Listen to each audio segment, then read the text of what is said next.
How do you pay yourself as a single member LLC? That's what we're going to talk about today. I'm Mark Lyda from the Lyda Law Firm. Let's get started.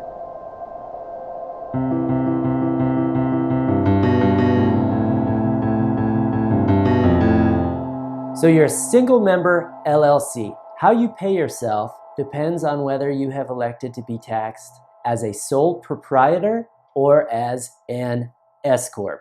We have more information on that in our 16-step legal checklist for startup, as well as in other videos within this very playlist. But once you have made that decision, that really governs how you will pay yourself. So let's take it one by one. First, if you have elected to be taxed as a sole proprietorship, here's how you will pay yourself. You will simply write a check to yourself, making sure that you've accounted for all your business expenses and whatnot, and you won't have typical withholdings like you would have if you were an employee being paid by some company, by your employer. You will write yourself a check, and that will just be all treated as personal income.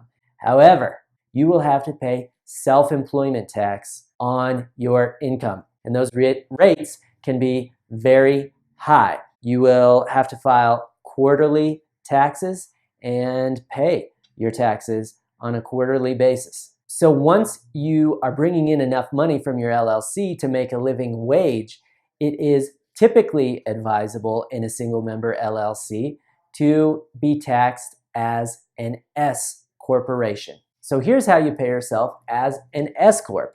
Think of yourself as an employee of your business, because when you are running a single member LLC as an S-corp, you will pay yourself in two different ways. First, as an employee, paying yourself a salary, and then second, you can take profit distributions from your business.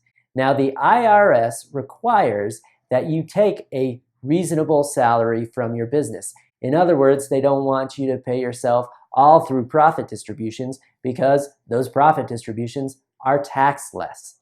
They want you to pay yourself a reasonable salary as an employee of your own business to ensure that you are paying adequate payroll taxes. So when you pay yourself that reasonable salary, you will be doing so as you would pay any employee.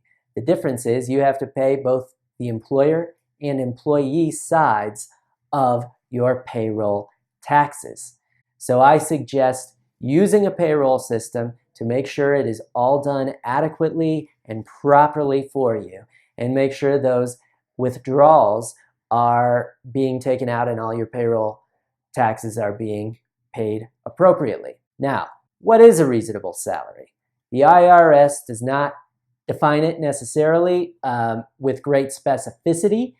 It is kind of a gray area, and it certainly depends on your industry, the type of job you're doing, and your locality.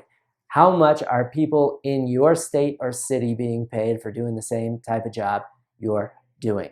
You will want to consult with an attorney or with a tax professional to make sure that you are paying yourself an adequate salary. If you pay yourself too little, it could trigger an audit, and you could be subject to back taxes and penalties. Now, once you have paid yourself that adequate salary as an employee of your own business, you can take additional amounts as profit distributions. Those are taxed at a lower rate. So of course, business owners want to take those profit distributions and not pay themselves entirely as employees. Again, you'll want to make sure that you discuss this with an attorney or tax professional such as a CPA to make sure that it is okay in your particular context to be taking those profit distributions. How you do that is simply you can write yourself a check for those profit distributions.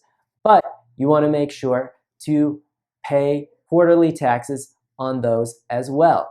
It's at a much lower rate than you would have to do as a sole proprietor typically, but the money is still taxed just like any other income.